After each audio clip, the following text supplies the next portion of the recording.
And this morning, we want to share a story of courage and inspiration. For many, the holidays are a time of togetherness, but for others, it is a reminder of who is missing. Let's bring in Virginia grief support coach and author Debbie Zane, who has been on the show before. We welcome you back.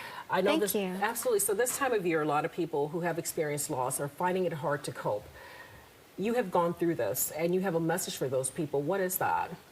My message for others is that there is hope, and there is pain, but there is hope to get beyond the pain and to be able to move forward without leaving your child behind. And your story is that you lost your child to mental illness and addiction. If you don't mind, tell us a little bit about that and how you have been processing that loss. Yeah, absolutely.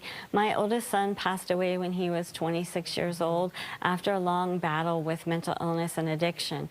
In the beginning, when he became mentally ill, it was really a life filled with stress, fear, anxiety before I was able to find peace. And when he did ultimately pass away at the age of 26, I remember just feeling pain like I had never felt before and not knowing how I was going to even be able to go on. But I did survive that pain. I did make it through, and I did find purpose in my life by helping others. And I want to help others that are going through a similar journey. And you wrote a book. The book is called Finding Peace and Purpose Amidst the Tears. That book was cathartic for you?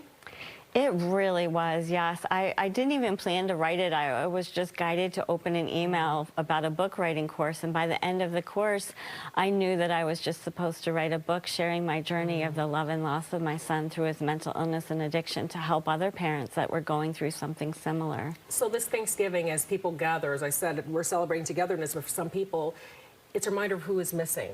What is the first step, if there is a first step, that you can take to, I don't know if it's lessen the pain, is it to cope with the pain, to live with the pain? I'm not even really sure what it is you're supposed to do with that. Yeah, so the first thing I recommend is taking time for yourself and your grief, because just allowing yourself that space to process your feelings and to have that space for your grief before you go and spend time with others. And if you have other children, that's going to allow you to be there for them. And then the other thing I really recommend is just doing something meaningful and that honors your child. And that could mean just talking to them out loud, visiting a place that they love, cooking a dish that they really enjoy, sharing about a memory, or even writing a letter to them. Something like that can just be really helpful. And the third thing is just to give yourself permission to boycott the traditional festivities and just do something totally different, especially if you're in early grief. It's okay. It's to okay. not be okay. It's okay, and that's what I mean by giving your feelings that space. Yeah. It's okay. You have a tradition that you've carried out because it's helped you. Do you want to talk a little bit about that? Sure. Yeah.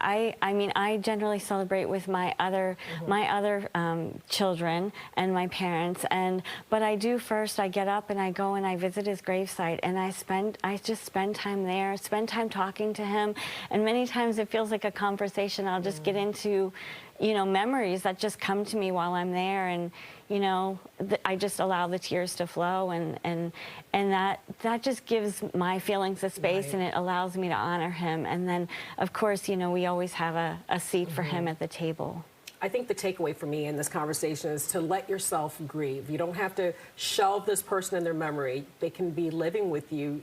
They can experience the holidays with you because they're there in spirit and their memories live on. That's my takeaway from this. Is that what you want others to take away as well? Absolutely, absolutely. So my son is always with me. Yeah. He's always in my heart. I talk to him all the time, every day, even if I'm not always visiting his grave, but he's always with us. And he's the same with my other two kids. He's always with them too. Well, the book again is called Finding Peace and Purpose Amidst the Tears. Debbie Zane is the author. If you need help, if you wanted to reach out, Debbie's information is there on your screen. You're also a licensed therapist in this field, right? I'm a licensed grief educator. Yeah. So yeah, I do work with people in grief. I actually started I'm going to be starting a program, a group program over the holidays throughout December to help those that have lost a child to get through the most difficult time, and just give them hope, and that there is hope to get through that pain. Yep. Debbie Zane, such an important conversation. Thank you for all you're doing, and continue healing. Thank you.